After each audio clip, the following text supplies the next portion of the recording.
Galera, chegou o momento de a gente responder as perguntas de vocês nesse último episódio dos bastidores de Corrida das Blogueiras. Primeiro, eu quero falar muito obrigado para vocês que colocaram inúmeros comentários aqui nos vídeos durante toda essa temporada, agradecendo, elogiando a produção. E para encerrar essa série de bastidores, a equipe teve a ideia de a gente responder as perguntas de vocês durante essa temporada.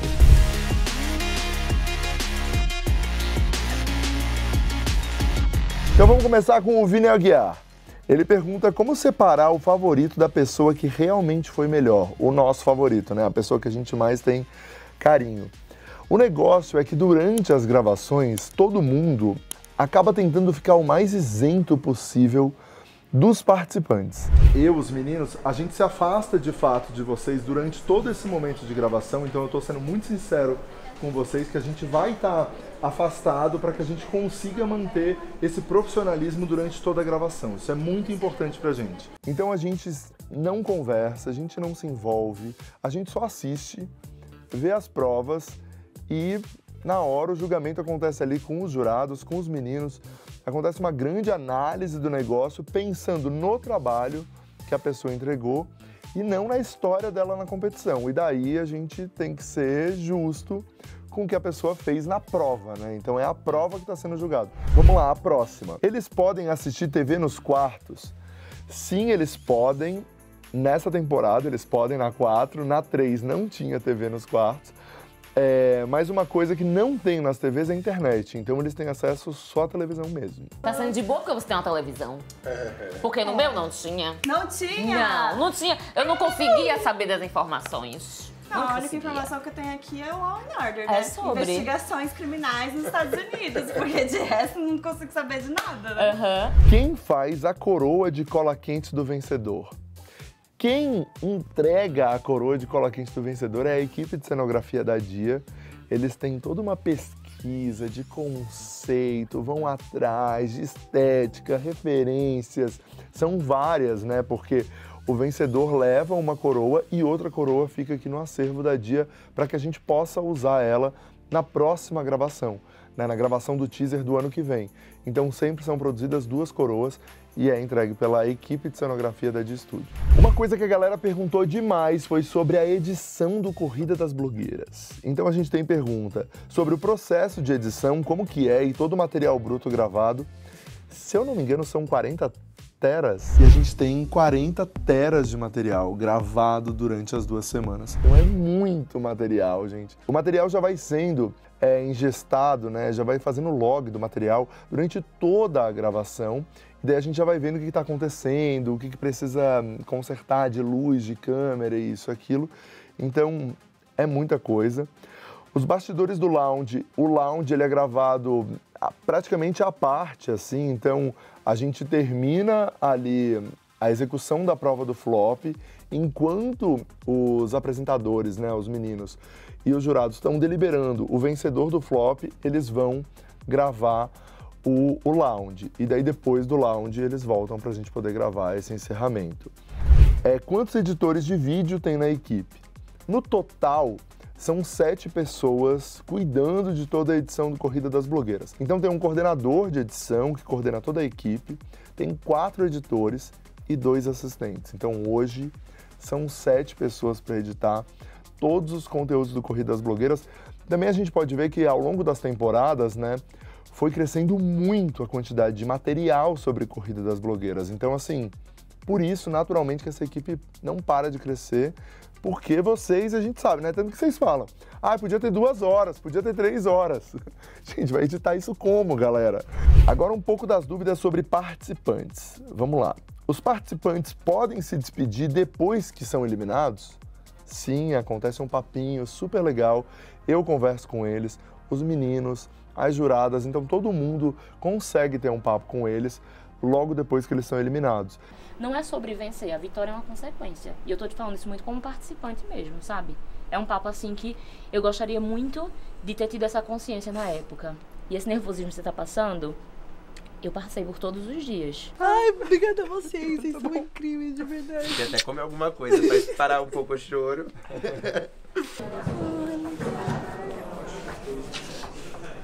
Eu estive ali nos jurados, era tipo, tava um quentinho no coração, sabe? Eu sou essa pessoa que fala, mas que também na hora de se emocionar vai e chora.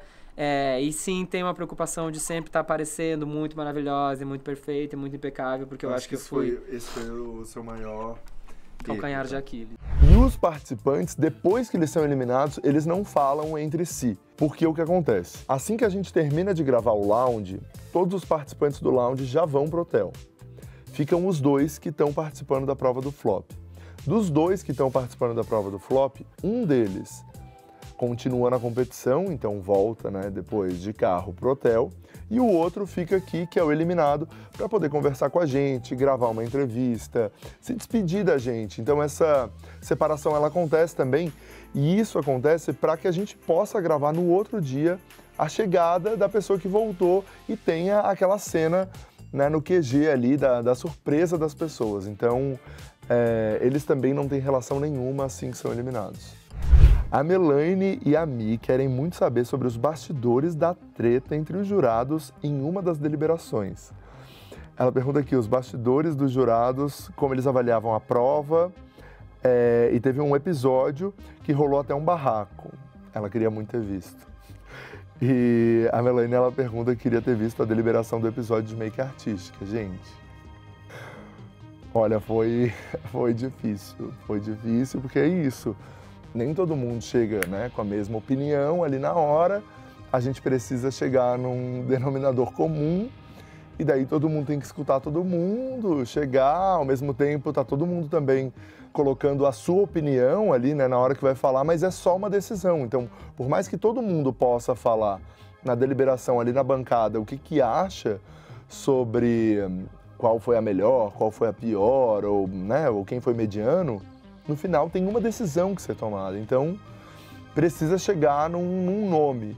E pela primeira vez assim não foi tão unânime a coisa, mas a gente conseguiu no final concluir de uma maneira que acho que foi super justa. Eu lembro que eu super compactuei com a decisão que está no ar, então eu estou bem sossegado. Tem alguma trava na cadeira dos jurados? Porque parece que eles vão cair naquele palquinho se forem para trás. É o seguinte, mais do que uma trava na cadeira dos jurados, a cadeira dos jurados não tem rodinha. Ela, na verdade, tem rodinha, mas a gente tira a rodinha para que eles fiquem presos ali no palquinho e não consigam cair. Assim, acho que teve uma temporada, a 3, se eu não me engano, que era com fita. Assim, as rodas eram todas com uma fita ali para não se mexer. Nessa, com certeza, não tinha roda. Mas eu não sei em qual delas que ainda era a fita que a gente colocava na roda. O Arthur Alves quer saber como que os participantes ficam sabendo quando eles são selecionados, né? Então eles passam por entrevistas em vídeo, e daí no dia que a gente avisa que eles são, né, selecionados e que eles vão fazer parte do corrida e passa todas as regras, né, da competição, os meninos entram num call com eles, então primeiro entra a equipe, daí depois os meninos abrem a câmera ali e falam com eles que eles estão participando do Corrida das Blogueiras. É um momento sempre de muita emoção, assim, todo mundo fica muito emocionado nesse dia quando a gente vai fazer esse anúncio. O GF tem uma pergunta aqui, ó, que ele já ouviu o Rafa falando, mas acha importante perguntar novamente se os participantes têm algum tipo de apoio psicológico, né? Algum profissional que dê um apoio psicológico para eles. Eles têm, desde a temporada passada, a gente faz esse acompanhamento com eles durante as gravações e durante a exibição dos episódios. Eles têm uma conversa semanal com uma equipe para poder, né? É muita exposição, é muita coisa, então para poder trocar um pouco sobre o que eles estão vivendo nesse momento de muitos fãs, de muitos haters. O Paco tem uma dúvida bastante comum. Minha curiosidade é saber como fazer as blogueiras manterem sigilo nas redes sociais de quem foi eliminado e quem continua na competição, já que os programas foram todos gravados menos a final. Desde o começo de Corrida das Blogueiras, é o meu maior apavoro. É claro que todas elas têm um contrato onde é confidencial tudo que aconteceu na gravação, não só elas, como toda a equipe que faz, né, a gravação do Corrida das Blogueiras. Então, tem um contratinho e tem uma multa, né? Eu lembro que as participantes essa temporada, a gente estava saindo do cinema e vindo pra cá pra dia pra festa. E daí, acho que a Dakota me perguntou, Rafa, só por curiosidade, assim, vocês já tiveram que cobrar a multa de alguém? Mas até hoje não foi necessário e é muito legal ver a galera criando a fanfic delas, assim, tipo, cara, é muito, muito legal. A Isa, ela pergunta como são feitos os depoimentos também. Antes ou depois das provas, a gente faz antes e a gente faz depois da prova. Antes da prova, a gente pergunta muito sobre o que eles estão achando, qual é a expectativa, e depois da prova, como que eles foram na prova, se eles estão, né, confiantes ou não estão. E daí, ela também pergunta se eles são guiados ou se a gente deixa livre para eles falarem o que quiserem. Eles não são guiados, eles são perguntados. Tem uma pessoa que está ali atrás da câmera, então a gente pergunta muitas coisas para eles quando eles sentam na cadeira do depoimento. Na verdade, não são muitas coisas, porque no começo da competição são 10 pessoas. Então, no meio da diária, eles param, assim que a gente fala qual é a prova.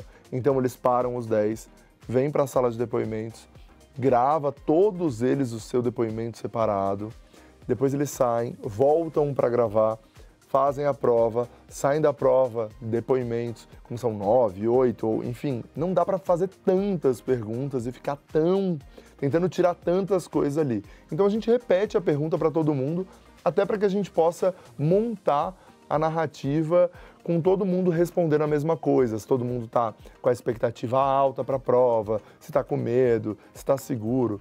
O que tu acha, então, que fez diferença, assim? Porque realmente tu falou ontem que tu foi pro flop porque tu não conseguiu te comunicar direito, e hoje você venceu porque você conseguiu te comunicar direito. O que aconteceu? Onde é que tá a diferença? Amiga, na minha cabeça não faz sentido nenhum. O Danilo lhe pergunta se é proposital que as câmeras apareçam no fundo de algumas cenas do QG. Olha, Danilo, não é proposital.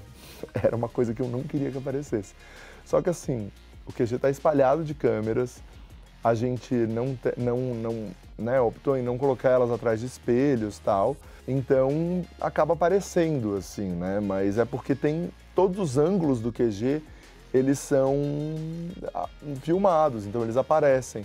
Realmente eles estão num estúdio ali, onde qualquer coisa que estiver acontecendo tem uma câmera, ou uma câmera geral, que a gente consegue no 4K dar um zoom caso alguém faça alguma coisa, ou tem várias câmeras e a gente fala na comunicação com eles de fulano pega tal personagem, e a gente precisa ter todos os ângulos, né, para poder fazer plano, contraplano, então acaba que elas aparecem. Vamos lá, próxima. Já aconteceu de mudarem alguma prova na hora, seja no flop ou a principal?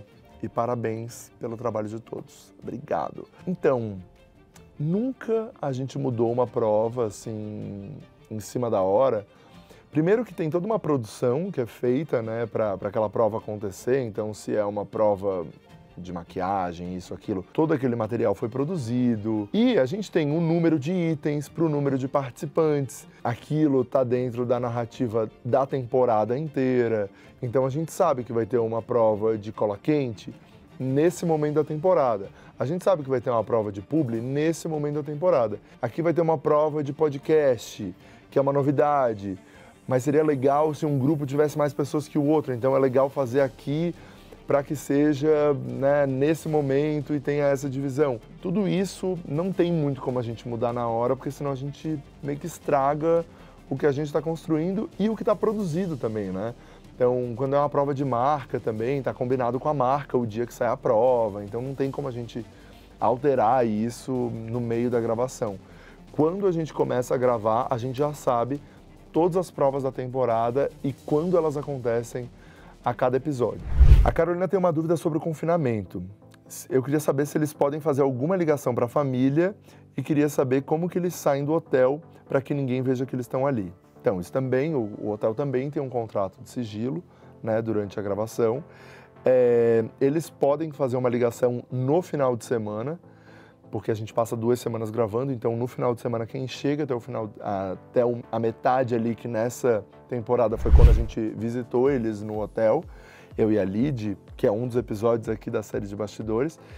Então ali eles fazem uma ligação com a família E durante toda a gravação, como eles ficam sem telefone, eles ficam sem contato, né, com internet, uma pessoa da nossa produção fica em contato com todas as famílias e daí a gente vai passando informação para a família ou para quem eles passam contato para a gente, do melhor amigo. Então a gente tem uma ponte de contato falando, olha, tá tudo bem, ele tá gravando, tá tudo certo e ele tá seguindo aí na competição.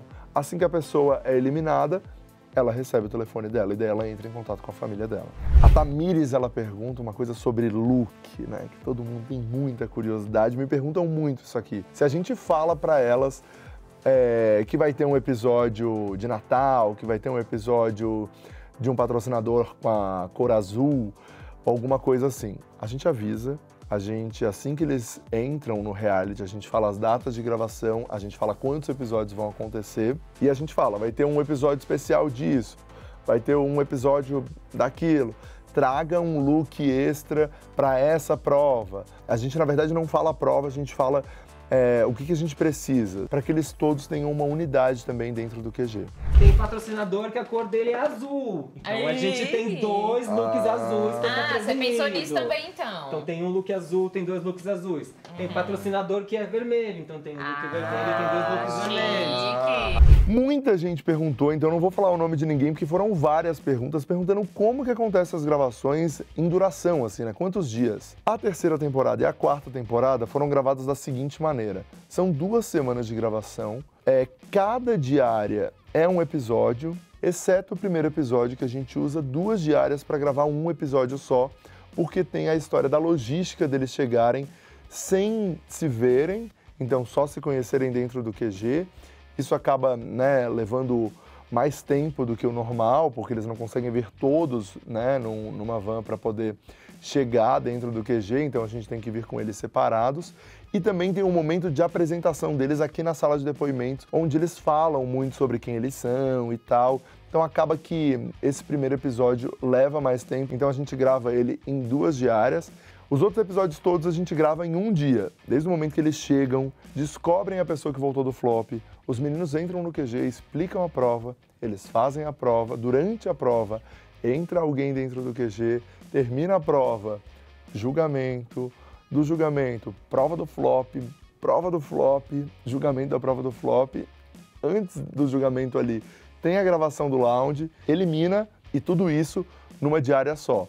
Então a gente leva 2 semanas gravando, é bem puxado, assim, as semanas de gravações são bem assim, exaustivas, tanto que a gente para o final de semana, justamente para todo mundo conseguir respirar, a equipe, os apresentadores, as juradas, os participantes, e a gente volta a gravar na outra semana, assim. Então são 2 semanas gravando, um dia depois do outro. É isso aí, gente. Eu quero agradecer muito todos os comentários que a gente teve aqui nessa série de bastidores. Foi muito legal interagir com vocês aqui, poder mostrar um pouquinho dos bastidores do Corrida. Foi uma maneira de a gente poder gerar mais um conteúdo ainda sobre o reality, porque a gente sabe que se deixar, né, conteúdo de segunda a segunda, vocês iam estar consumindo. Então foi uma maneira. Eu quero agradecer muito você que acompanhou aí toda essa série. A gente vai ter a final. Dia 10, ao vivo, a gente vai saber quem ganha a Corrida das Blogueiras, 4ª temporada. Você vota, tem o link aqui da votação, então, ó, é isso aí. Começa a votar, porque a decisão realmente do Corrida das Blogueiras está na mão do público. Quem ganha a coroa de cola quente e mais de R$100 mil em prêmios. Mais uma vez, obrigado. E até, vai ter Hora do VT aí, hein? Mais um projetinho aqui no canal da Di, no canal de todo mundo. Vai ser uma loucura. A gente se encontra. Valeu, tchau!